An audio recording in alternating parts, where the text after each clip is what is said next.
ہمارے لیے مشعل راہ ہے۔ حضور پاک صلی اللہ علیہ وسلم نے 10 سال تک مدینی زندگی میں، مدنی لائف میں ہم دیکھتے ہیں کہ حضور پاک صلی اللہ علیہ وسلم سپریمیسی آف لا کی بات کی۔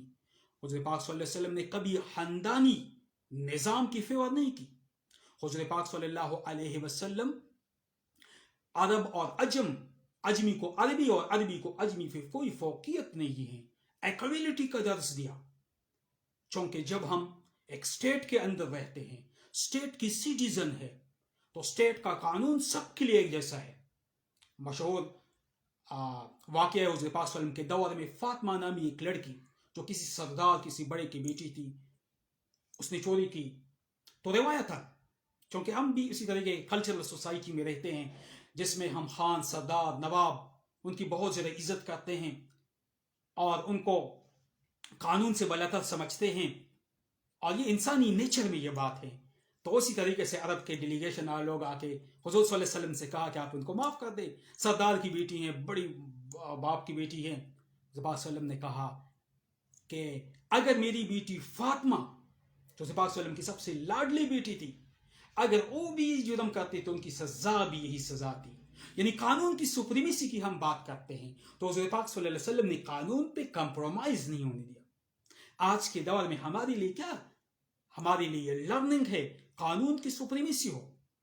آج سوری جو سے کہ آج کے دور میں غریب کا قانون اور ہے، امیر کے لیے قانون اور ہے، ایکویلنسی نہیں ہے۔ بیفور دا لا ہر ایک ایکول کو شمار نہیں گیا تھا۔ ادارے جو ہے ان کی جو اگر آپ پروگرس دیکھ لیں، اگر اداروں کو آپ دیکھ لیں تو وہ بھی غریب کے لیے کچھ اور ہے، امیر کے لیے کچھ اور ہے۔ تو اس نظام سے حضور پاک صلی اللہ علیہ وسلم کے افکار کو آپ پریکٹیکلی اپلائی نہیں کر سکتے۔ حضور صلی اللہ علیہ وسلم نے احتساب کا زبردست نظام کیا۔ حضور پاک صلی اللہ علیہ وسلم کی اکاؤنٹیبلٹی ہوتی تھی۔ حضور پاک صلی اللہ علیہ وسلم کی اکاؤنٹیبلٹی اس طرح نہیں تھی جس طرح ہمارا نیب ہے۔ حضور پاک صلی اللہ علیہ وسلم باقاعدہ تحقیق کر کے اور پھر ان کو سوشلی سیگریگیٹ کرتے تھے سوسائٹی سے۔ اس طرح جیلنگ کا سسٹم بھی نہیں تھا، پراپر جیل بھی نہیں تھے، جیلوں کا سسٹم بھی نہیں تھا حضور صلی اللہ علیہ وسلم کے دور میں، بٹ حضور صلی اللہ علیہ وسلم نے سوشل سیگریگیشن، سوشل ڈسٹنس جس کو ہم کہہ سکتے ہیں آج کے ٹرمینالوجی میں، تو ان ریفارم کرنا ہوتا ہے۔ آج دور میں ہم دیکھتے ہیں جیلوں میں جن کو بھیجا جاتا ہے وہ جیلوں سے بڑے بڑے کرمینل بن کے نکلتے ہیں، چونکہ ہمارے جیلوں کا سسٹم بہت خراب ہے، جیلوں میں ریفارم نہیں ہے۔ حضور پاک صلی اللہ علیہ وسلم نے آج سے 1400 سال پہلے ہمیں اپنی زندگی سے، اپنی مثالوں سے ثابت کیا ہے کہ جیل ہو، احتساب ہو، دونوں نظام جو ہے سٹیٹ کے لیے ضروری ہے۔ چونکہ میں نے آپ سے پہلے بات کی حضور صلی اللہ علیہ وسلم اور ایک اسلامی سٹیٹ کی رسپانسبلٹی عدل و احسان کی ہے، سوشل جسٹس ہے اور ہیومن پروگرس ہے۔ کوئی بھی سٹیٹ اگر انٹرنل معاملات کی ہم بات کریں، جب آپ ایک سٹیٹ کو اسٹیبلش کرتے ہو تو 2 لیولوں پہ ہیں، ایک انٹرنل ان کی ٹیریٹری ہے، انٹرنل ساورینٹی ہے، اور ایک ایکسٹرنل لیول پہ فارن ریلیشنز ہے۔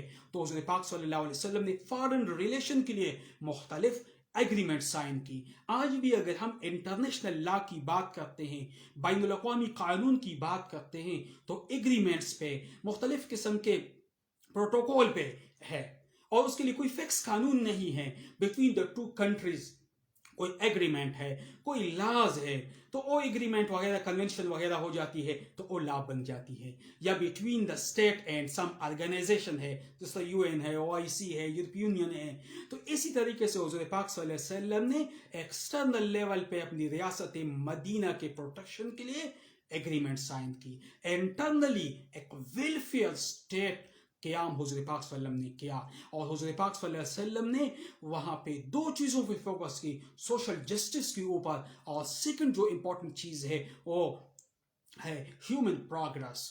جب تک آپ اپنی سٹیزن کو پروگرس نہیں دیتے ہیں، جب آپ ان کی فوکس نہیں کرتے ہیں، جب آپ اپنے سٹیزن پہ انویسٹ نہیں کرتے ہیں، تو آپ اسٹیٹ کا جو بنیادی مقصد ہے، اسٹیٹ کا مقصد یہ نہیں ہے کہ آپ کرسی حاصل کریں، اسٹیٹ کا مقصد یہ ہرگز نہیں ہے کہ آپ کے پاس پاور آ جائے، اتھارٹی آ جائے اور آپ اس کو مس یوز کریں اور اپنے دوستوں کو، رشتہ داروں کو نوازے۔ That's not the concept of state. State کا کانسیپٹ یہ ہے آپ ایسی گورنمنٹ کریں for the welfare of the people, for the benefits of the people,